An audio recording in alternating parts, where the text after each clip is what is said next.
right, so we're here with Sergeant Roy, who has come back to speak with us again. Sergeant Roy, are you ready? I am ready. All right, awesome. So let's just jump right in. So what's been going on with you since we last spoke? Well, a lot's been going on. I was able to do my very first TED Talk, and Mhm. that was a lot of fun. It was just strange though. I speak all the time, but I was invited to the University of Central Oklahoma, and they did it was a conference on the theme was Worlds Connected, Mm, and they had 10 speakers, and it was kind of interesting though because I normally like to go first or in the middle or whatever, but they put me last. mm. Oh, So you had to close the show. You had to bring yeah, it I had to home. close it out. I took it that way because I got, I'm just like, uh-oh, I'd rather be in the middle somewhere. But that was fun to work with those young people that they're really on point. Especially what's going on today. Young people are really coming alive, stepping up and trying to get some answers and stuff like that. And I've done a couple other, speaking engagements and stuff like that around getting invited to conferences and some schools and stuff like that. But that's my thing now. Now that I'm retired, I'm in retirement mode. I said that the only thing is that I don't want to get super busy because I don't have the time to go on the road. Right, right, When right. I first started, I was like going by car and I did Tuskegee University and I went by car and I was like, ooh, man, these people that do this for a living, like Hmm. comedians and people that travel by car, I said, man, this is kind of rough, but Hmm. it's rewarding Okay. nonetheless. So what was that process like? Because I know that well, the one that I looked into or am looking into, they were like, you got to do a video, you got to like send it in with an Yeah. application. So you had to go through that whole process there. Well, I took I paid for this one course and I won't mention their name, but it was good. They gave me some ideas and stuff like that on how to put you put a like you inquire with your letter to all the event planners and stuff like that, and you put this, template letter together and say that you're a speaker and you speak on this topic, and are they looking?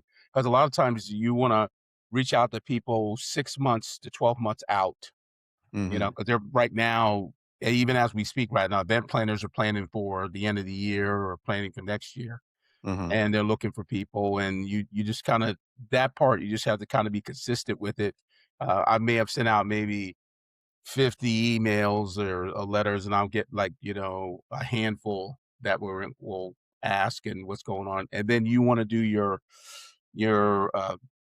your video. You want to take a video, and it's relatively easy because nowadays with technology you can use your cell phone, and like the video you saw me doing with the Toastmaster meeting, that was shot on my phone, and and you just do stuff like that, and then you also, I think the thing is your product. You wanna be, if I had to give the best advice, you wanna really know what your message is, what you bring into the table really, really well, because, like, for instance, when I did the TED Talk, it was my son, I went to visit him last year, he's still in the Army, so I went Mm. to visit him and I did my speech, and he gave me some advice, really good advice. He said, "Dad, I use notes when I speak, but he said, "Dad, you need to just do it over and over again, memorize it like it's the back of your hand." And I did.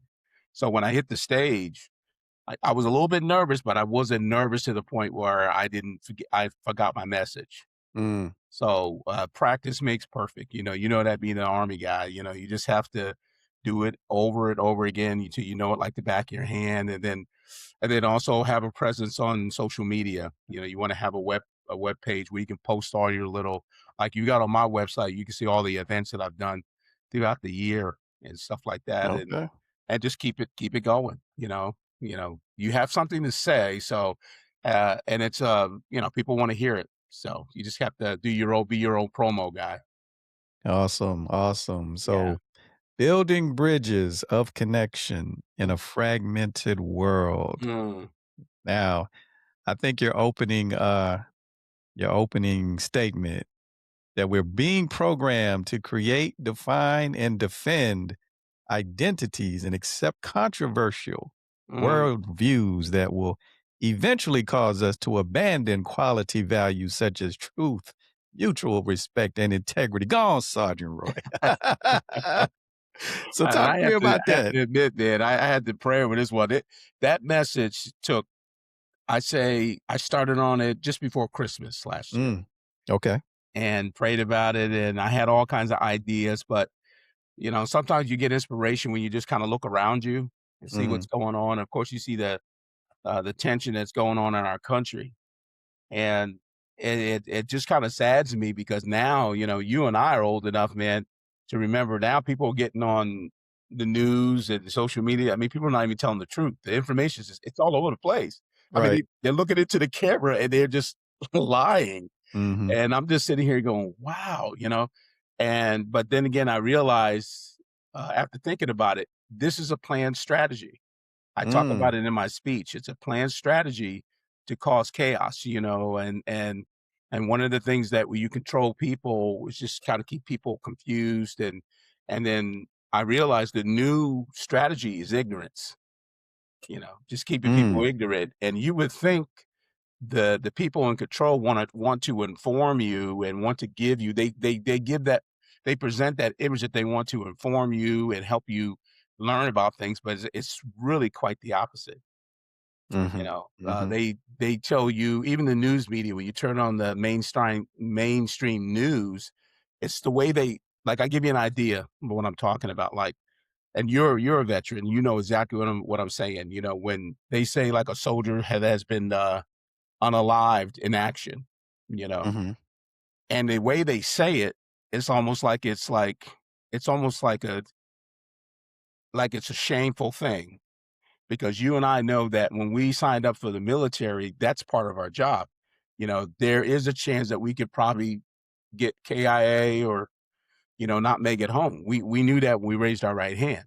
Mhm. But it's just the way that they say it when these soldiers and all these service people, they get, injured or KIA in action and stuff, they make it like it's a bad thing, when in essence, it's a good thing. Because when I got called up in to go to Iraq in 2007, I had a little sit down with my wife, and I told her, I said, "Hey," we had that conversation. I said, "If something happens to me, don't get on ABC, CBS, NBC crying and saying, 'Oh, the military's bad, and look what they did to my husband.'" I sat her down and said, "Hey, that's one of my greatest accolades in my life is to serve this nation, to wear that Mm. uniform. Okay. And, I may not have done a lot of things right, but when I you know, and I know, what I'm talking about. When you put that uniform on, man, you feel like you're part of something.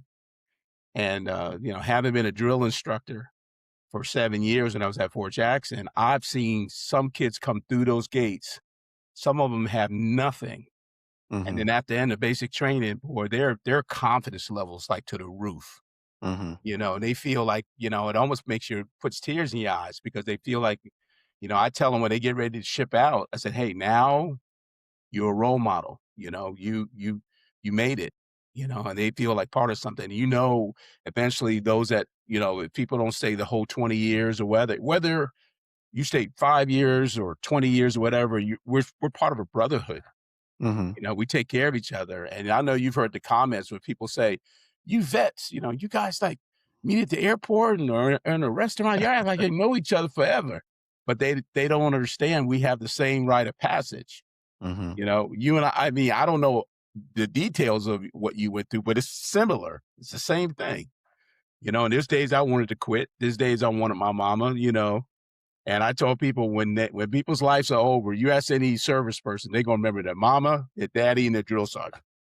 So let me ask you what I mean, you might have told me before, but what years were you at Fort Jackson? I was in Fort Jackson from 2000. I was there. So I got my hat in 2000. Okay. Okay. I was there. Now I was a reservist drill, and my unit is just outside the gates of Fort Jackson. So I was able to do a couple of cycles, and then even on a weekend, I can go in and out of the environment. Mm. Okay. And the Okay. rule is on the reserve side of the house, like the active duty, they're allowed to only be a drill sergeant for 2 years. But the reserve side, as long as you can physically do it, you can stay under the hat. Okay. So Okay. I enjoyed it. It was tough work. It was tough work, but I enjoyed it. I can imagine. I was just curious. Yeah, that you were there long after uh, I had come through, but well, I say long after, but can't imagine much changed. Because because I got there in '88, and You were at Jackson? yeah, Fort Okay. Jackson in 1988. And when I was there, the Starship barracks were being built. They weren't even done yet. And so, Okay. Well, yeah, the latest news on that is they're slowly tearing those down. Like half of those are down, and really. yeah, because now, if you remember, the Starship was a great building because you can go in and out of it. But now what they did, they knocked those down and kind of made it almost like dormitories. And then like now, the PT field is behind the Starship, Mm. and the mess hall is on the same property. Because you remember when you got there, you had to march to the PT field, you had to march to the mess hall. So it's all like in one area. Well, that's the thing. They were being built. They weren't done yet when I got there, Okay. so I never got to stay in those. Oh, did you stay in the old wooden ones? Not, oh, no, no, no, not those. I didn't stay in those. They're they were called, I guess they were called quads. They were like 4 Oh, units I've seen those, kinda yeah, stuck I've together. seen Yeah, those. so, Yeah. yeah, 4 units all kinda come together, and, Yeah, I think they still got those up. They ran them out for TDY. mm, People were just coming there, just temporary stay, okay, okay, stuff like yeah, that. But Fort Jackson is like I mean, if you ever get a chance to go up there and drive around, they've kinda put, and it's good, it consolidated everything. My only pet peeve is that and you probably remember this, we marched everywhere. So, mhm, and mhm. these soldiers, man, they sit back here and they got these white buses that pull up. Oh, man. I'm like, "Give me a break." Victory Tower, I take it, is still there? Or what? I retired, No, no, 2019. I said, "Is Victory Tower still there?" Oh, yeah. Oh, yeah. Yeah. Victory Tower there, what's the hill? Um, I know where the goat goes right in front of the, right, right, it's still there. old World War II barracks. Yeah, Yeah, it's yeah. still there. It's still there. They still run it every once in a while. Well, I think it has many names. We used to call it Drag A Hill. Oh gosh, I It hated has running that hill, man. And I was calling cadence, boy. I was trying to keep my breath, boy, keep your breath, right? yeah, because when I was, the first couple of weeks, I'm a rock star, but when these Mhm. soldiers start getting in shape, whoo, Oh, yeah, yeah. yeah, Well, it's funny because, I guess in basic is where you get a taste of your first, what is it, 18-mile yeah, road march, and I don't know my way around. You're in basic. It's like all you see is where you live, and yeah. then That's you it. walk, That's and it. so That's it, at man. 18 mile, I'm like, That's a graduation you know, requirement. And now they have to do, I think they do one short and one long. mm, So I think mm. the first one is like maybe a 5 miler, and then the other one's like, 18 miles, 15, 18 miles. And They used to have to do both or you don't graduate. call it they called it bivouac Yeah, when you bivouac, when yeah. you march out to the site. That's white Can, phase, can, you get out there, that's all your ranges and hmm. you gotta throw a grenade Oh and, man. and I would crack up laughing because we go up to you throw the practice ones, but then you go up to the actual place where you throw the grenades and their eyes are this big and they're like terrified, boy. Hmm. We make up stories and I'll just say, "Oh man, there's an NCO up there. He got 3 fingers, man. Yeah, I'm telling yeah, you, yeah. don't go up there. He's still mad at that private that dropped that grenade." And they just like, Hmm. Right, right. No, it's yeah, that was fun, and you said something earlier, like knowing you go in knowing mhm, that something might happen, mhm, and I'll just say, I think times are different now. I think people, these younger kids, depending on the MOS, let me just say mhm, it that way, they go in expecting nothing's gonna happen. You know what I mean? Like it's a it's all about school. It's all mhm, about that sort yeah, of thing. And when something pops off, it's certain MOSs that expected it, and yeah. others that are like, "Oh, no, this is not what I signed up for." Well, actually, it is. It is what you signed up for. It You know? is. You Mhm. remember when the economy went bad and what was it, the early 2000s, when the Yeah. economy went bad? Oh, And 08, I was something still like under that. the hat, and I saw, uh, privates that were, like, in their early 30s, people that came in, they gave them some of them. They gave me E4 right off the bat, Mm. and that's what I heard a lot when I was out there in the field. They're like, "Hey, I came," you know how you do, you have the huddle up with the drill sergeant, and the drill sergeant asks you, "Why did you come in?" And some people are like, "Oh, I came in for college," or "I came in for this," or Mhm. whatever. But one of the things we had to break it down to them, we told them that, warfare has changed a lot. We used to teach the enemy was here and you on the other side. Well, now the battlefield is not linear, it's circular now. Mm. Because you saw during the Iraqi war, the first time in the Iraqi war, they were a couple of medical units got hit. A couple Mm. of logistic units got hit. They didn't hit the guys with the big guns in the front, so they kind of Right. attacked from the side and the rear. So we would tell them that I would do you a disservice if I trained you halfway. My job is to make sure you survive on the battlefield. And I have to admit that during that whole conflict, we had some really good. I was really proud of my females. Mhm. Some of them got some kills and did Mm. real well. They really did their soldiering skills. They didn't Okay. panic and stuff like that. So that's the whole thing that we try to drill into their head that you're a soldier. You're not a yeah. You may be a cook or you may be a nurse or you may be a supply person or whatever, but you're a soldier first.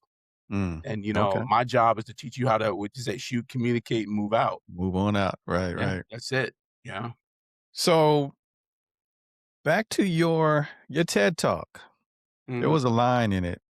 What did it say? "We are being indoctrinated mhm. to put up walls of isolation, division, that would afford us the luxury of creating this combative personality, this cantankerous," he used the word cantankerous, Had to put a per little spice on it. cantankerous personality that would disagree with anybody or anything. Talk to me about that. Where are you coming from with that? Well, again, I'm looking at the generations that are in front of me, and sometimes you can get on social media, and some people will go out there and do what you call a man on the street. Just walk up to younger people and ask them questions about our government or ask them what's going on in the world. I saw one guy, he walked up with some photographs of famous people Mhm, and he said, who is this person? It was like maybe like President Clinton or, people uh, in our history. And mhm, these young people didn't have a clue what was going on.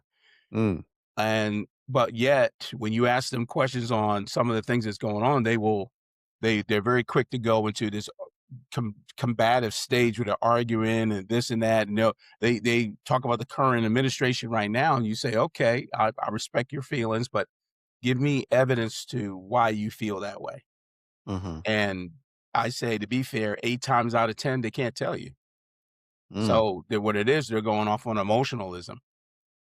And okay, that bugs me because I can respect you. I mean, like I also said in my speech, there's no rule that says we have to agree on everything. I don't expect that. But mhm, yet I think everybody should be able to speak intelligently to their beliefs. Tell me why. Maybe I'm looking at something wrong. Maybe you can mhm, educate me. But if you're just, you know, stirred up in your emotions, it's not going to help you because emotions can change at any time. And the powers that be, they like that, and that's the part that gets me mad. Like, I give you an example. I remember, like, even in the African American culture, I get upset because nowadays you got young black kids complaining about slavery, and I'm like, wait a second, you don't even have a clue what that is. Uh, maybe you need to go talk to your grandmother or your great grandmother, great grandfather. They know. And, like, I'm 3rd generation out of Alabama that went to mhm, college. So, my great-grandfather, I've got a picture of him, he was a sharecropper in Alabama. mm, So, these people knew what it was like. But I try to get them to understand you're doing a disservice to these people because they laid the pathway mhm, for us to go further. And your job is to go further, not to go backwards. So, you can't really argue something that you've never experienced before.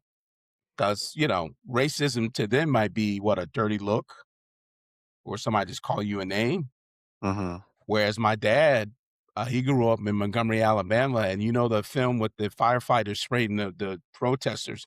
My father was there, mm, and my okay, dad used to tell me stories. I couldn't even believe it, but he he's one of my heroes. He worked hard. He said, "You're going to school, you're going to college, you're gonna do this." And he never graduated high school, but Mm, he worked hard to make sure that we got better. So that's what I'm saying about but the people, they gotta understand, and that's what I think I'm on a mission to try to get people to think. It's not that I'm trying to change your mind. I'm just trying to get you to understand. You got to understand why you believe what you believe, and you got to be able to understand it. And if you can understand your beliefs, that you can make an intelligent decision. mm, And especially in the thing with the race relations, I had a discussion with my goddaughter. She was just, ooh, but she's a radical. But I asked her, I said, where in your life, she has, I've been to her house, a beautiful house, she's got a beautiful car. I said, "Where are you struggling? Where are you suffering because of slavery or racism?" And she couldn't answer me, but she could tell me emotionally, and I know where the emotions come from. And I mhm, said, You're doing yourself a disservice because you need to go further. You need to put, down some real solid roots and don't focus on that." I mean, it's what happened historically. I'm not saying ignore it, but I'm just saying you use that to do better. mm, You know, okay. and So you remember us being in the military. You remember the first week of basic training. You remember drill sergeant said, "I only see one color, green." That's mhm, it. And that's why I love the military so much because, like, we had to, you know, we had to work together. Like when your drill sergeant gave you your battle buddy, he said, "When I come in the next day, you better have that. You better know that soldier's name, if they're married, if they got kids, where they're from. No ifs, ands, or buts. It had nothing to do about whether you like somebody. It has nothing to mhm. do with it." And that's where So we're right now, where, uh, the generations are getting to the point to think for them to do something, they have to like it. I mean, and there's no resilience whatsoever. They just have to like it. And I said, "Boy, oh boy, if my grandmama was here, good Lord have mercy. She snatched the slack out of them, boy. I tell you." That's so why I with said when I the went to basic training, man, I didn't have a problem. I got right. yelled at on a weekly basis about mopping and sweeping floors. And then when the man was screaming I remember I got nervous because everybody sitting there getting nervous about mopping and sweeping floors.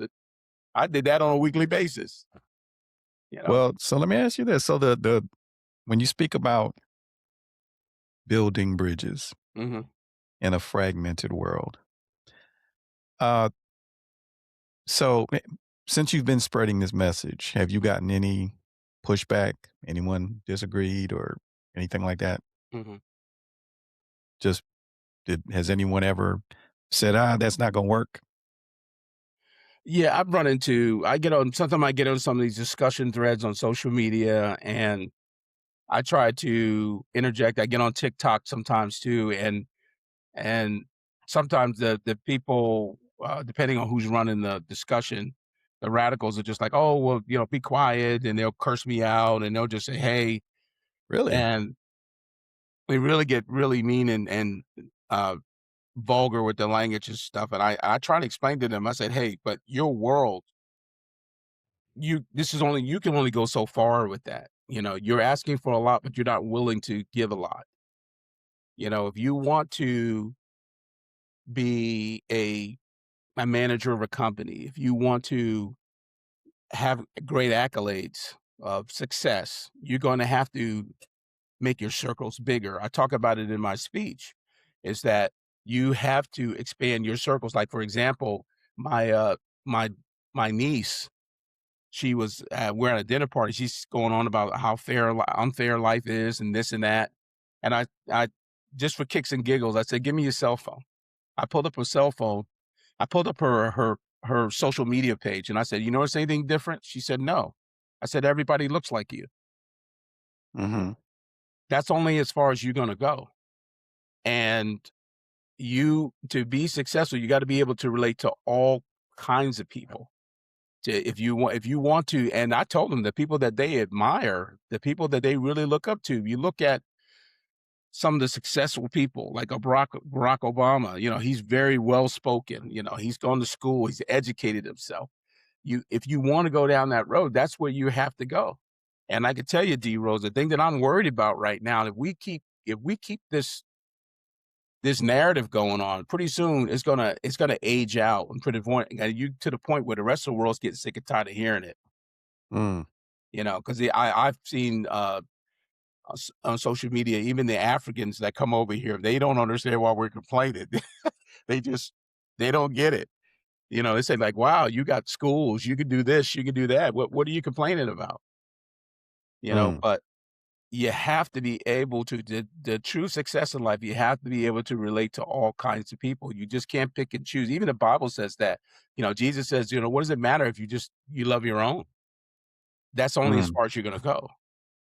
You know, but if you Well, wanna be a leader, if you really wanna make an impact in this world of people, you're gonna have to learn how to communicate and just at least connect with all kinds of people. And it's not and again, I wanna put a note there. I'm not saying agree with everybody, but just connect and talk, and you'll be surprised how much you can learn from each other and work out differences.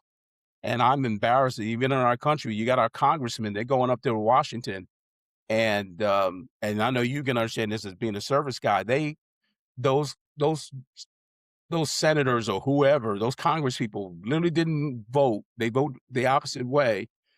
And you remember when the government was shut down for like 60 days or whatever? mhm, right, yeah, I got mad, and I'm not gonna even choose sides. I'm a military guy, and I know when I was a drill, you don't mess with people's money. right, You don't being they take that talk. I was a supply guy, beans, bullets, and mail. You don't mess with it. And these people were so just wanted to be right that a whole bunch of civilians that work for the government didn't get paid for almost 2 months. And mhm, that's wrong on no matter how you look at it, you right. know, so that really ticked me off. And we can't get into a society where we're just resentful, we're spiteful, we're gonna do mean things. Because if you're that type of person, you won't work for me.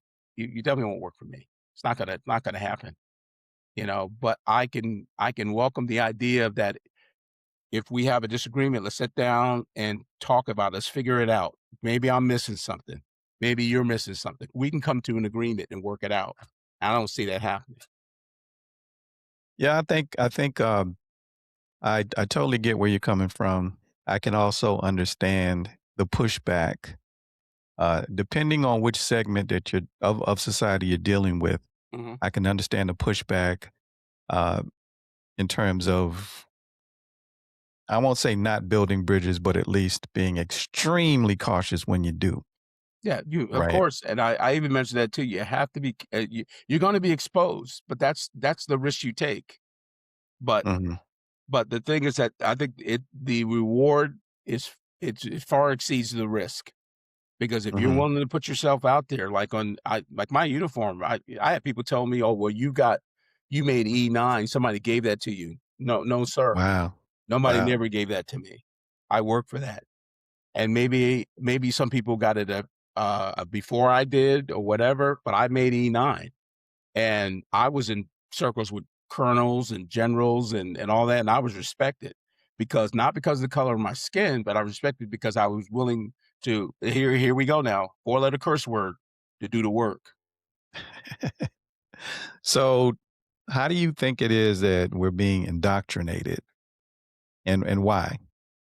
Well, one of the things is I noticed one of the strategies is when you to deal with poor people, uh, Mhm, one of the way you can control them is to give them things.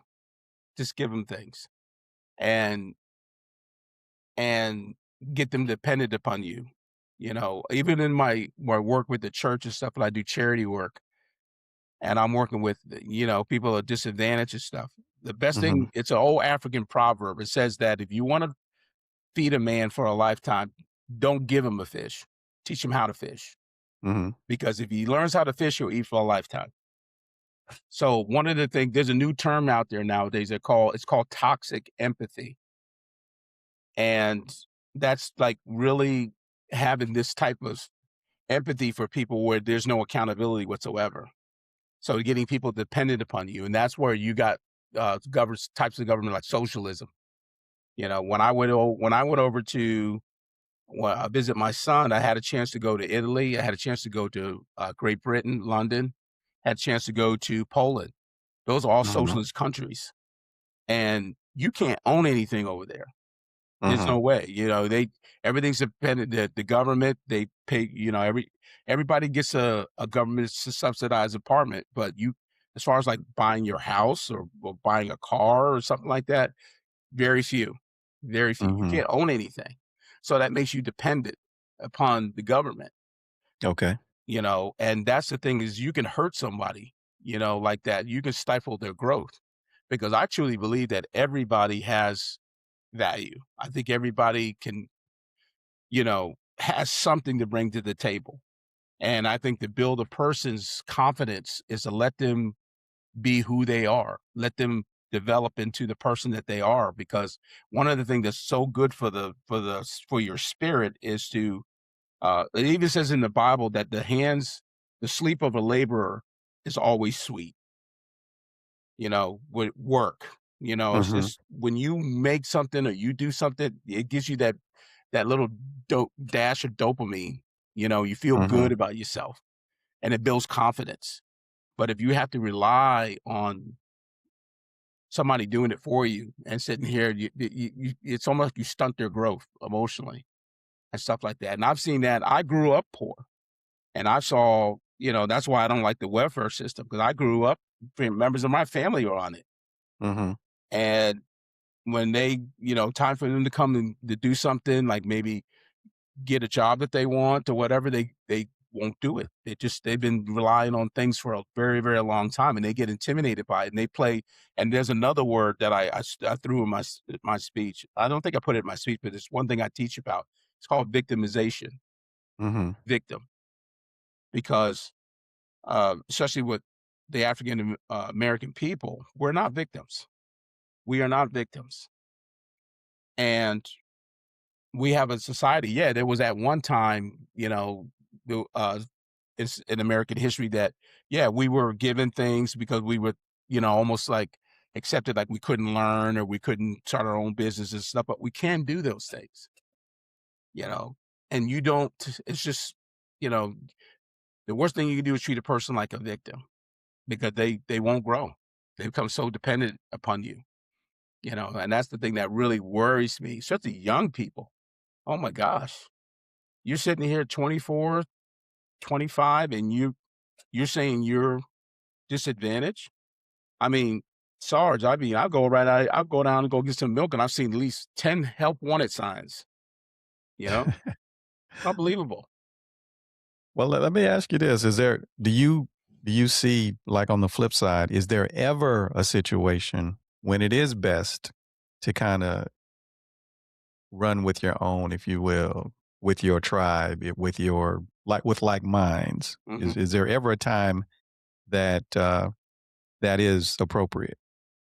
Well, you just said it. Like-minded, yes, Hmm. because I've been around very successful Black people as people from other cultures.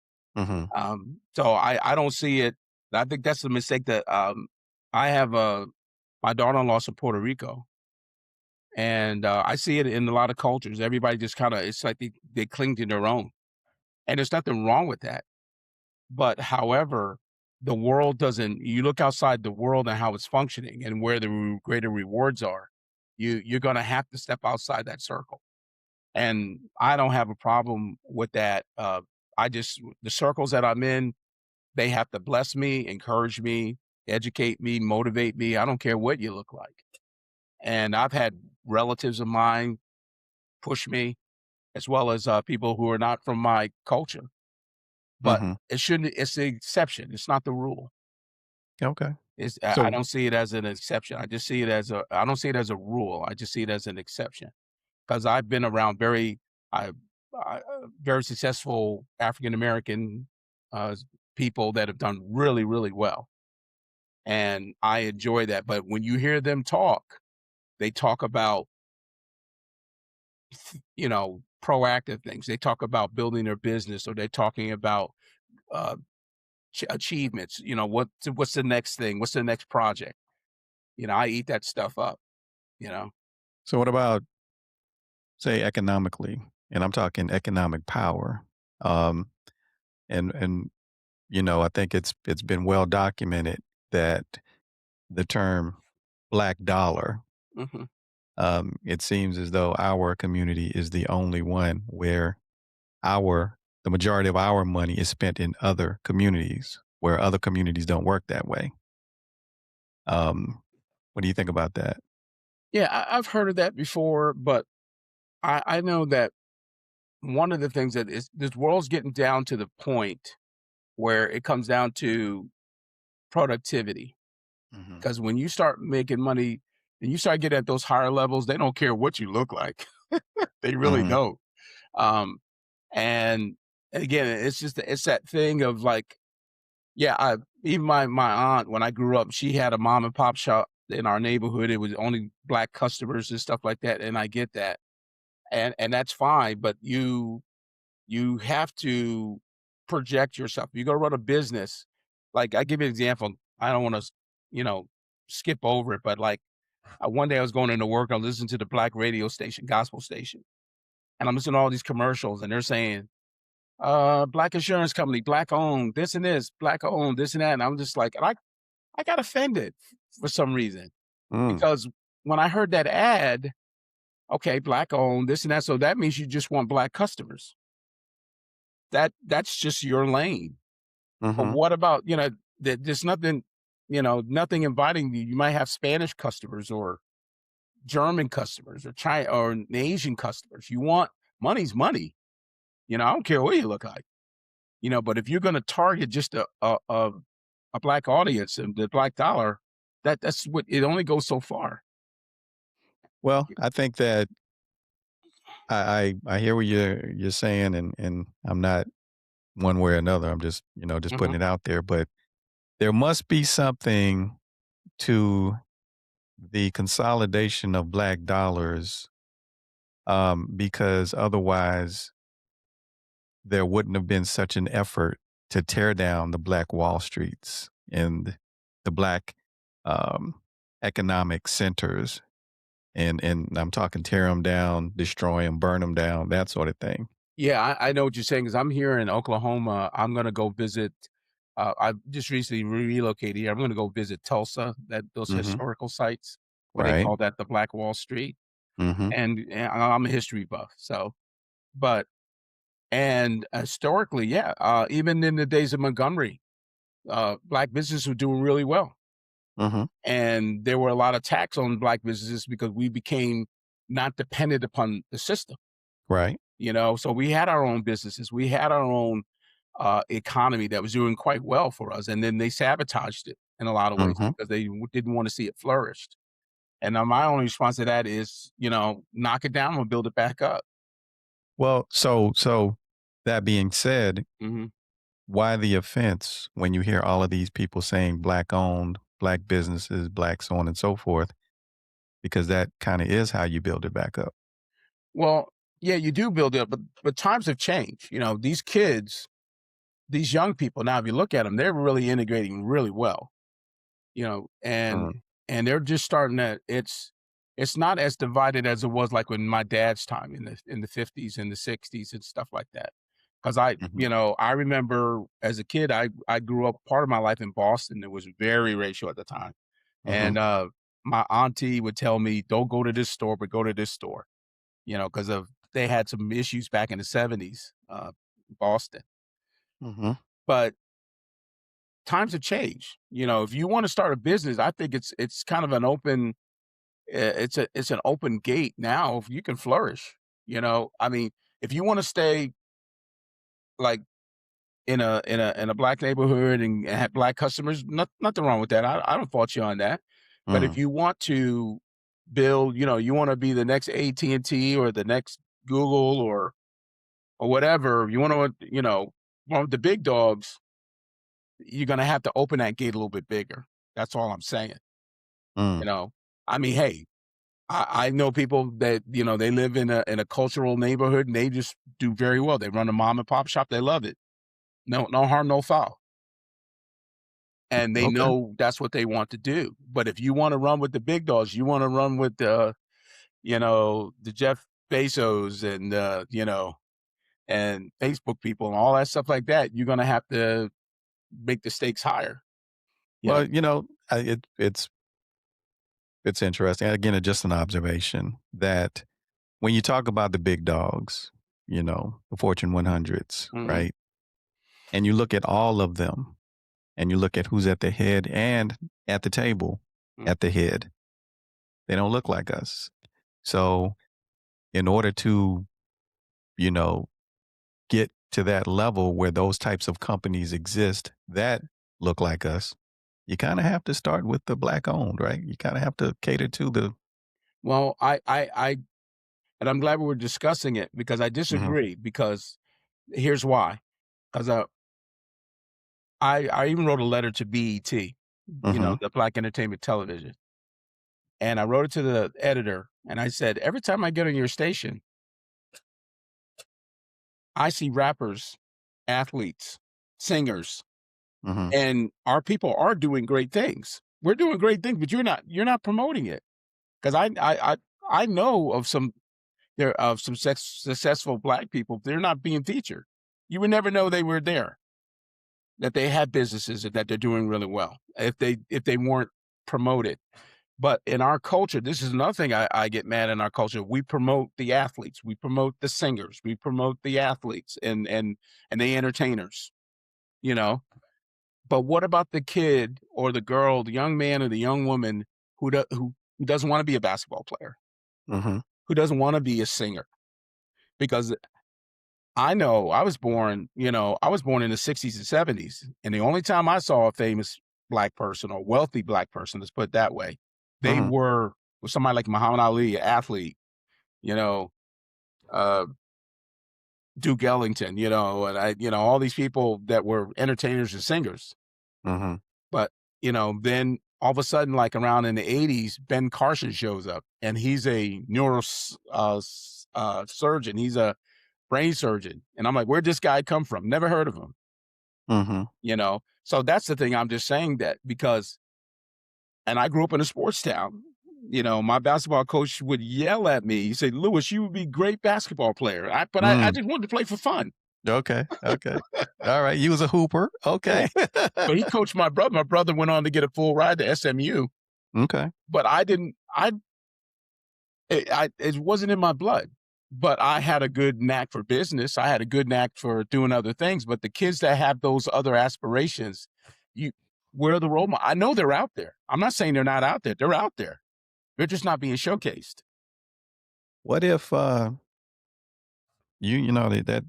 that kinda brings it full circle in terms of this line of discussion because when you say to BET, you're only promoting athletes, entertainers, so on and so forth. Where are the others who are doing very well?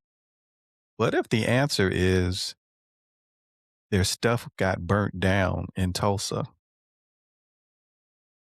That's why you're not seeing them, and if you are, they're sporadic and they've been forced to integrate into a system where the top is already crowded. That's why you don't see them. I disagree. I Mm, got 6 stripes on my arm that says mhm, that because now what I will say, maybe there were times I thought that I was probably being taken advantage of or discriminated against. But I believe that our people are resilient. We've always been resilient. We mhm, had to be right, to make it in this country. And that's the part of our culture that I'm very, very, very proud of that I think we're not embracing. mm, I don't need your handout. I just need an opportunity and let me okay, go.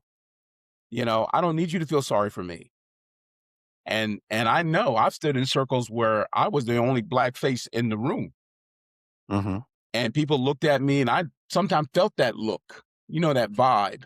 right, right, And at the end of it all, they came up and shook my hand and said, "Hey," it's kind of a way confirming me that I was legit. And I agree. I agree. It's sometimes those situations are not going to be fair. But then again, I tell my children, where's the book that says life has to be fair? It mhm, doesn't exist. And I think right, what it is, we try to make it fair. And I think that's one of the problems with our people. We try to make it fair, but it's not going to be fair. It's never going to be fair. So you got to take those lemons and make lemonade. I hear you. I think And it's rough. I get it. I mean, because there were times, man, I am 66-year-old, Sarge, and there were times in my life I had to swallow back some tears, Mm, you know, but they're not gonna break me. They're just not gonna break me. And that's what I'm saying. I disagree that where it's so hard that we're not gonna make it because we are making it. Because I met Mr. Johnson, who used to own the Bobcats in Charlotte. right. I was at a game and I looked at him. I hope I hope he didn't think I was a weirdo. That dude's a billionaire. Right. And I'm looking at him, I'm just like, hot diggity dog.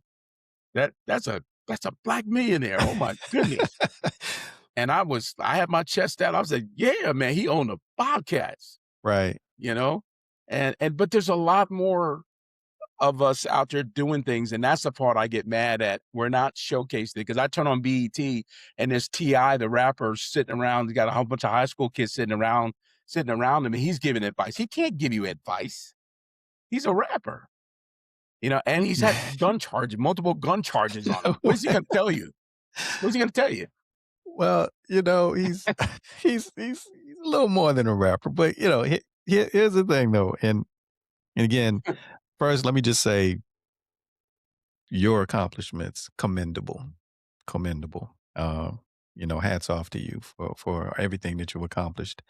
I think that, again, when we go to the Bezos Mm, and all of them, the Elon Musks and even your current president, um, you're dealing with generational wealth, right?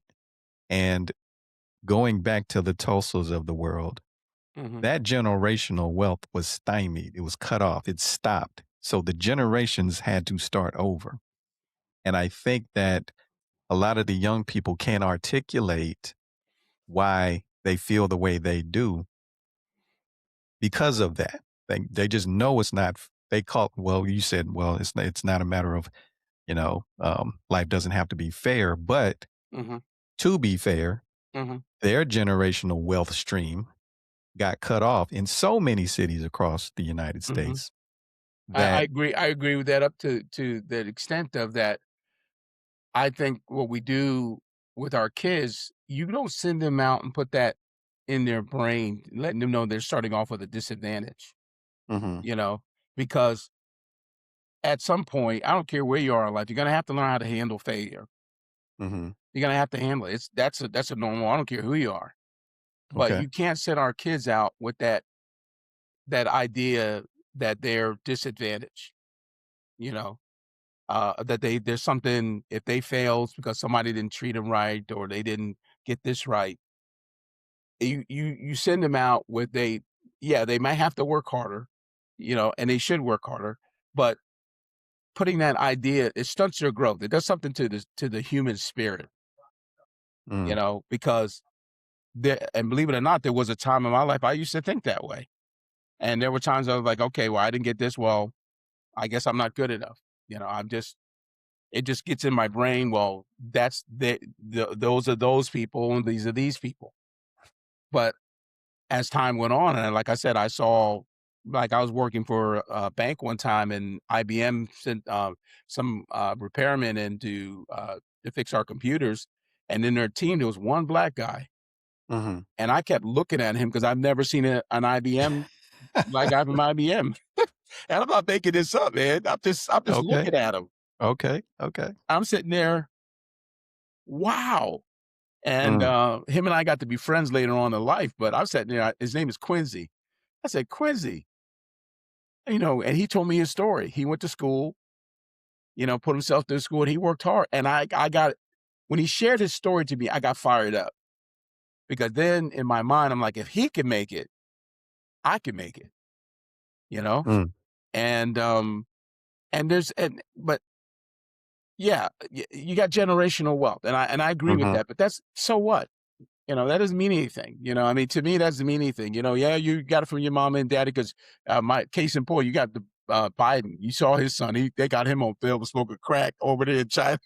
He's over there acting a fool. They got him on. That's why they put him to the rear real quick. mm, Because he was out there doing okay, all kinds of crazy stuff. That right, doesn't mean that you. I've met a lot of wealthy people, and their kids doesn't mean that they're going to be successful. It doesn't mean that they're going. Sure they got money, but it doesn't mean they're going to be successful as their father. but Mhm. I just very sensitive about putting that idea in a kid's mind that, okay, you're starting off already disadvantaged, and that's not Mm. true. I just I and get oh, that's well. and, that's my faith as well, I think because I think everybody is different, Mhm. and but I just believe in people just grasping their talents and finding out who they are and just going for it, just going for it. Mhm. And sure, you're gonna mess up, but when you do fail, at least fail with the idea of like, well, hey, maybe I didn't try hard enough, or I didn't study hard enough, or I didn't do this. But don't blame somebody. Take responsibility for yourself. Yeah, I think that's great advice, and I'd just say that, um, I think imagine a young person who is finally kinda they started a business, Mm, they're getting their mhm. legs up under them. They, I think, would look to our well, I think that they would, look to our generation, to Mhm. us, for approval or, at least, Yeah, they're um supposed to. The Bible says the older teach the younger. right, right, but here's the thing, and here's one thing I would, um, hope that you would consider is that when they come up in the environment, they build their business, they're trying to Mhm. make it, and they so-called and they just so happen to have a commercial that says black owned. I would hope that it doesn't offend you, you know what I mean? Huh. No, no, I'm not Like, offended. because when you said it earlier, like, you heard all of these black this, black that, and you got offended. I'm thinking about those business owners who would look to you for support, you know what I mean? Mhm. And would hate to offend you. They wouldn't wanna offend you, Yeah, right? They I would don't think that's the intent, not at mhm, all. I mean, when I say I get offended, um, I know they're business owners, and what's their mhm, objective? They wanna make profit. So, mhm, money is still green last time I checked. mhm, So, I don't know their business strategies, I don't know any of that. It just it's the way that it's promoted, and mm, to me, it's like the advertisers just saying, "Hey, black only black-owned businesses means only black customers only." That's the way I know it's just the way it sounds, mm. you know? Okay, And okay. that's what I'm saying. And I tell you another thing that really just kinda saddens me, or as we're talking about the subject, that when I've seen a lot of successful black people get ostracized, and that's happened to me before. I don't know if it's happened to you before, where when I was doing really well, and I've had people call me Uncle Tom, or like the one that really grinds my gears, "Why you talking white?" And I just, oh, man, you wanna set me off? Woo. And I'm sitting there go, "So you mean black people can't talk a Mm, certain way?" right. And I remember in our hometown, one of the black families, after a while, was able to buy one of the nice houses in the white neighborhood. And man, they ostracized that family. They just said, "Oh, they were like this, they were like that." I was like, "Come on, people. I mean, we're supposed to be lifting each other up, and we're dealing with that too, and I'm just like, "Come on." I mean, Uncle Tom? I mean, that I got called that just a couple months ago in this day and age. So, I just pray now.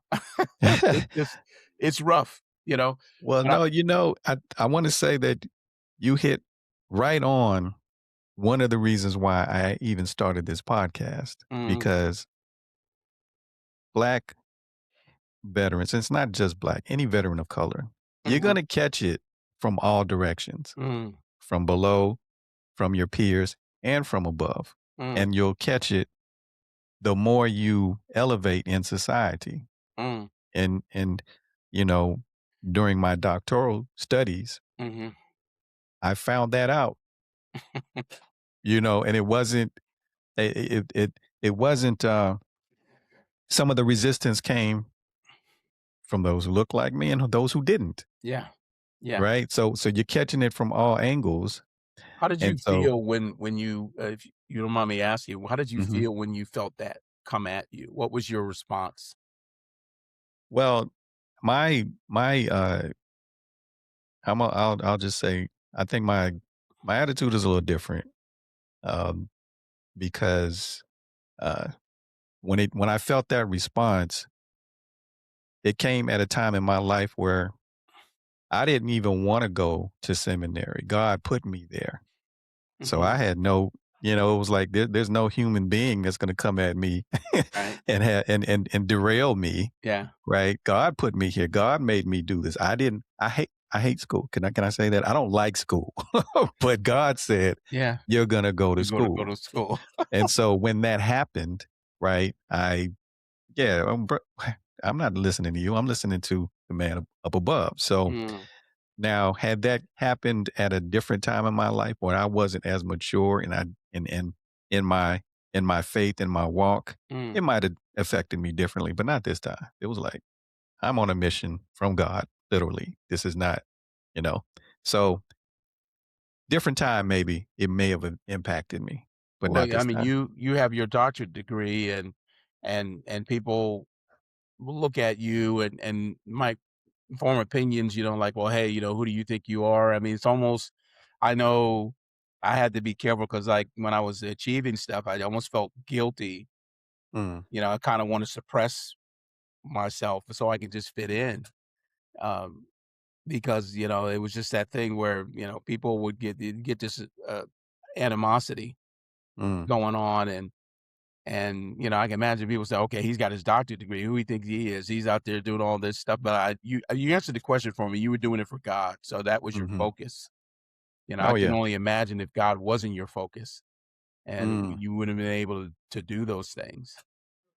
Yeah, yeah. I can look back at a time in my life when I wasn't as mature and I probably wouldn't have handled it the same way. But Yeah. at this stage in my life and knowing, um, having been able to achieve what I believe God Mhm. called me to do, Right. I'm good. It that does something for the psyche, Well, that's it does. that's what I want the kids to see. I want the kids to see people like you, because, like I said, everybody's not a basketball player. Everybody's not a singer.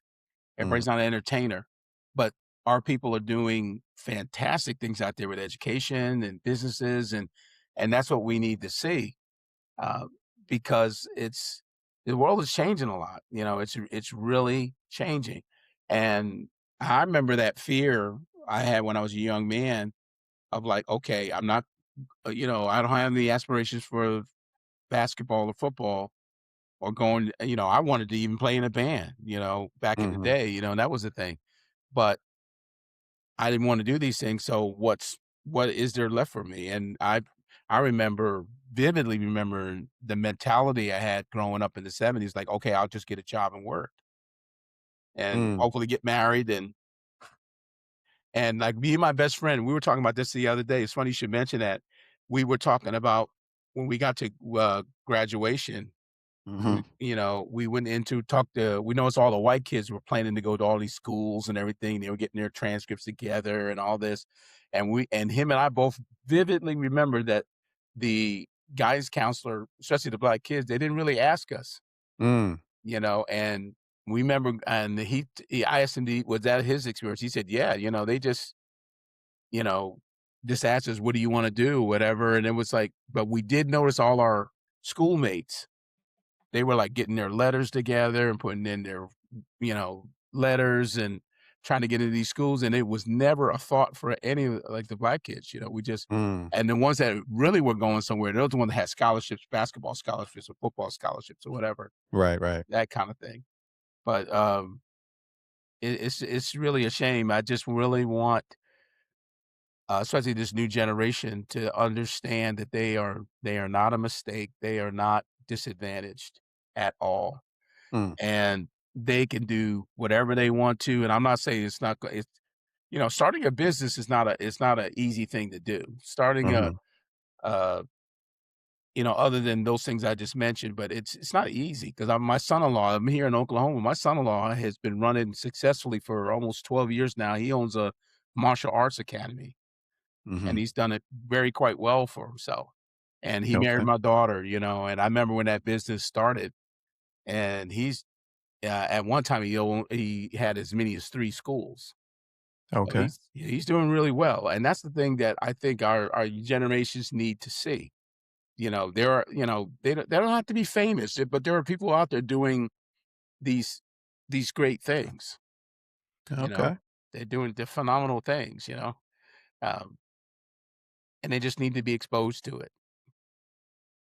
Well, I tell you, if you just, keep on doing those TED Talks, man, get out there and, keep It on sharing, putting your it's a videos out. challenge, again, I when you go into circles and you know this, being a service guy, I remember when I made first sergeant, Mhm. and I remember I had to write these 2 NCOs up. They were 2 black guys, Mm. and they came in my office, and they were just late for formation all the time. Okay. And they kinda the way they approached me is like, "Well, hey, hey, just pencil whip it, it's not a big deal." And I had to write them up. I had to, write them up, and they really got mad at me, and I think somebody told me that they they accused me of being racial to them or something like that, I'm just like, Really? Wow. I've got you've been coming to formation late every week.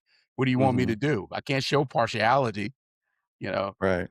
that's sitting there like that, but I think I have no regrets, I mean, I know people are gonna and I congratulations to you on I see your awards right there, your doctorate degree right there, and Mm. I just got one from a Bible Institute myself, Okay. I can imagine the work that you had to do to get that thing, and that's the thing I'm really impressed with, and that's the kind of things I want, it's there, with this generation, it's there if you do the work. I mean, I'm thinking about putting that on a T-shirt, just do the work. Mhm. Just because as you go up the ladder, really, after a while, nobody really cares what you look like because this world is all about productivity, and I learned that because, like, when I was working at the bank, man, you had all these people come over here from India. When they came over in the '90s, they had jobs. Now they're managers now. Now they're vice presidents right now. 'Cause them people work, Mm. you know.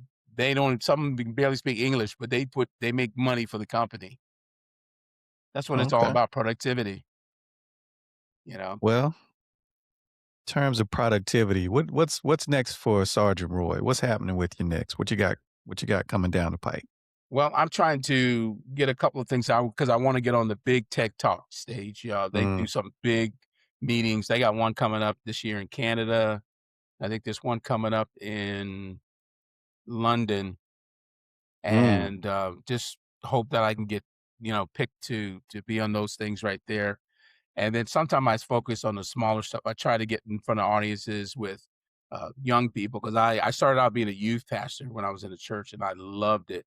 Okay. And young people and even minority young people is even better. Mm. That's where my heart is, because if you remember on my last show, I told you about my son was my problem child. He was my Yeah. problem child, and I got him to join the reserves and find out he found his niche, and Mhm. then finally he went over to the dark side. He went from a non-commissioned officer to a warrant officer. Uh-oh. So, I said, "Okay." And now he's a CW3, he's up for CW4.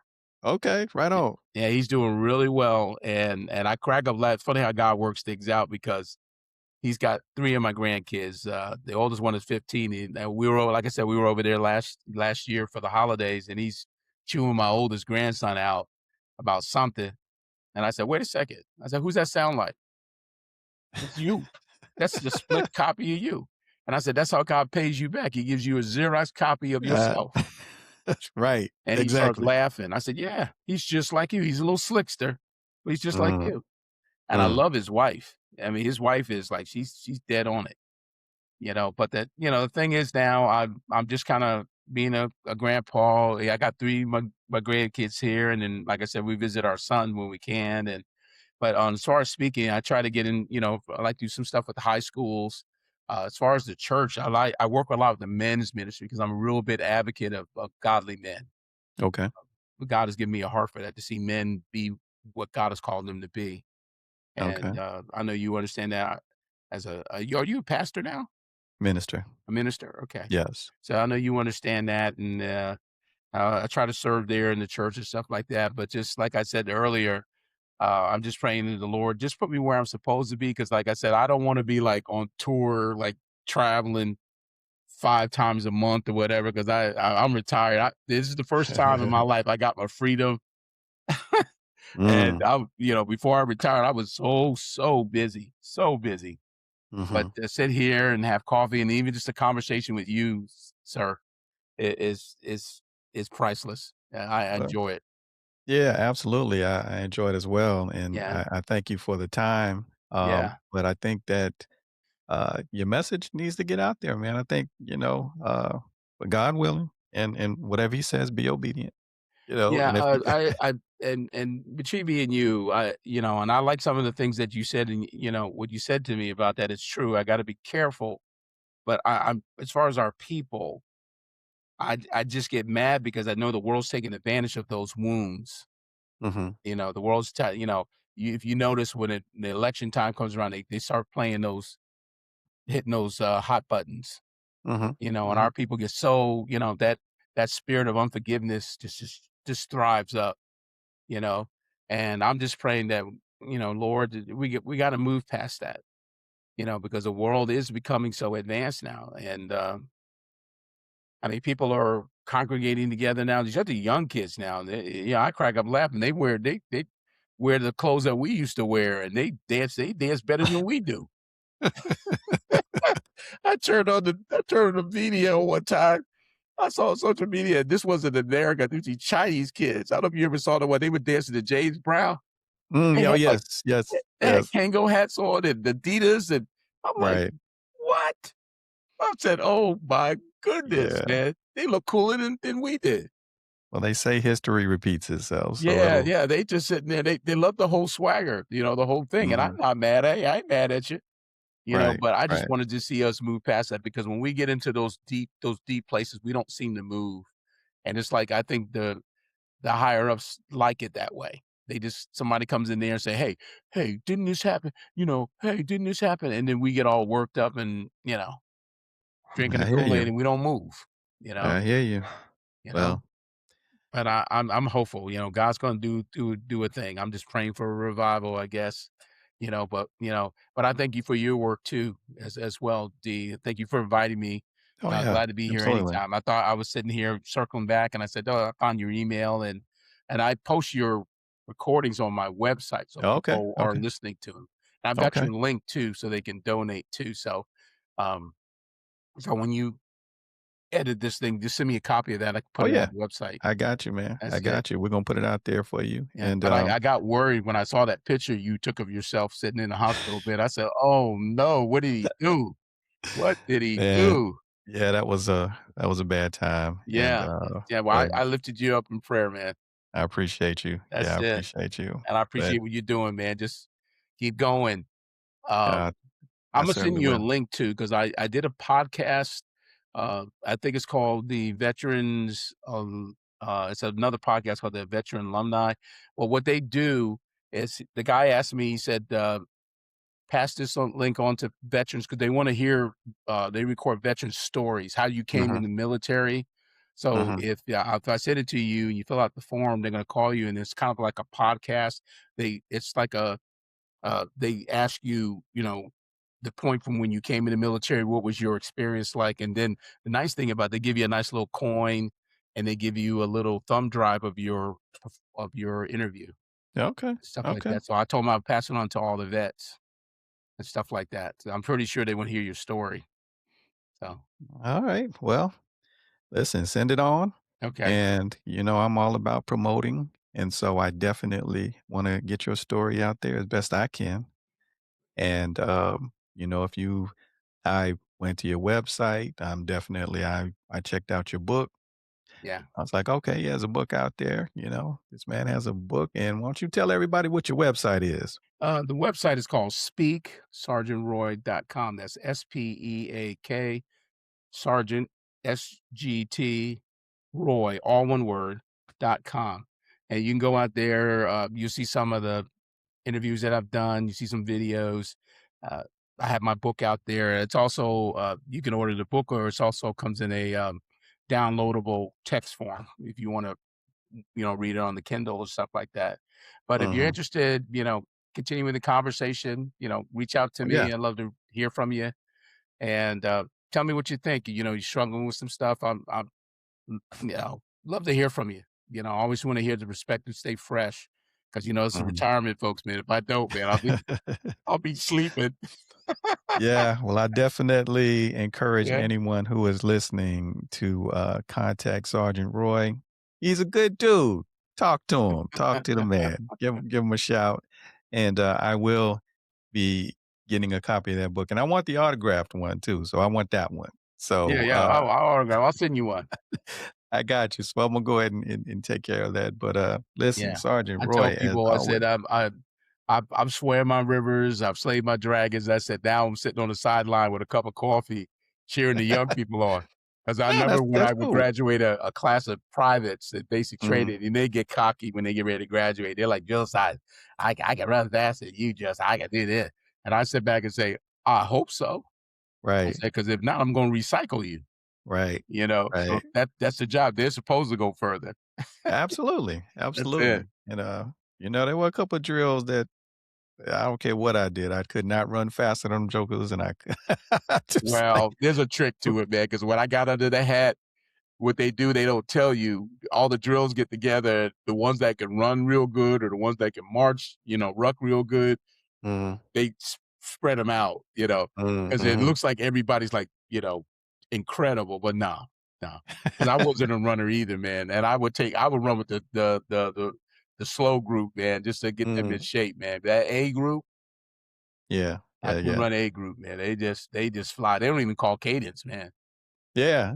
Yeah, you Yeah. can't call cadence while you be all But out of breath and yeah, whatnot. right, right. And I told him, I said, to this day, even when we go on Fort Jackson sometime, my wife, if we're fortunate enough, we'll hear either a platoon or a company go by, they're marching or either running. And my wife make me roll down the window because I like that sound, boy, that cadence. Woo! Boy, that's music, boy. That's music. I don't care what you say. That's good music. Right, right. I hear you, I hear you. Yeah, boy. Yeah, we had Jill Sergeant Jenkins out there from Georgia, boy. I couldn't run, but one day we went on a 2-mile run. It was like he was preaching. Mm, Oh, we was out there, we had a good time, and then mm. I come back in and I had, like, tears in my eyes. He said, "What's wrong with you, Lewis?" I said, "Drill Sergeant, I've never done that before." He said, "Well, get used to it, you're gonna do it for the rest of your life," and then he went off. I said, "Roger that." Yeah, I hear you, man. I hear you. Good stuff, man. Good Alright. stuff. Again, thank you so Thank you, much. sir. And listen, this is not the last one we're gonna do. Yeah, I'll keep We, in we touch. let's do that. Let's do this again soon. Yes, sir. And let's keep it moving. Yes, sir. All right. Thank you, sir. Alright, take care.